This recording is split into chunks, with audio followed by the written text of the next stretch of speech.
Hindi na po isa kundi maraming estudyante sa ikalimang baitang sa Quezon City ang pinahit-hit umano ng tuklaw. Ang isa po sa kanila nangisay at nawalan pa ng malay. Saksi si Marisol Abduraman, exclusive. Bigla na lang nangisay ang batang ito sa barangay Tatalon QC hanggang sa mag-collapse, kaya napasugod ang mga taga-barangay. Napag-alaman na itong bata na to nag-take or pinag-take allegedly nung sinasabi nilang artificial marijuana, yung tuklaw. Una naging unconscious, tapos naging conscious na po yung bata. Dinala sa barangay ang batang grade 5 student, tulala at hindi makausap. Naroon na ang kanyang ama. Nangisay po siya dun sa kalsado dun ng paaralan.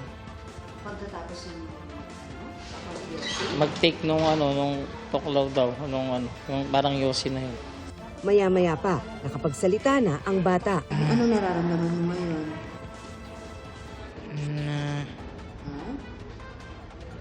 Nahuhulog. Nahulog.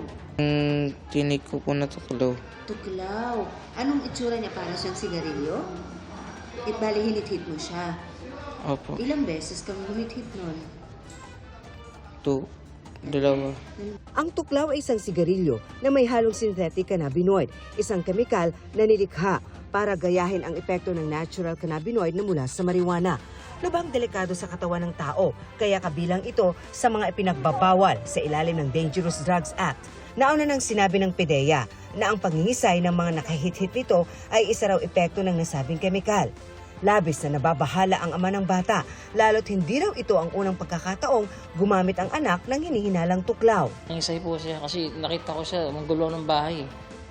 Yung bumagsak siya na parang kala mo tumumba na Agad pinaimbestigahan ng barangay ang nangyari. Saan galing yan at sino ang nag-susupply dito niyan, no? Nagulat kami at naalarma kami. Yung nangyari dun sa bata, this is the first time, no, na nagkagano na meron na pala dito. Ipinatawag ng barangay ang mga batang nag-abot ng tuklaw sa biktima, pati kanilang mga magulang. Dito na lamang meron pa daw ibang grade 5 students na gumagamit rin ng tuklaw.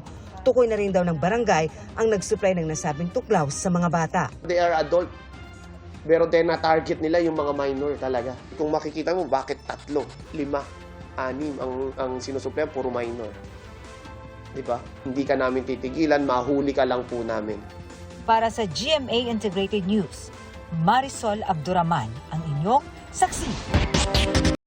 Mga kapuso, maging una sa saksi. Mag-subscribe sa GMA Integrated News sa YouTube para sa iba't ibang balita.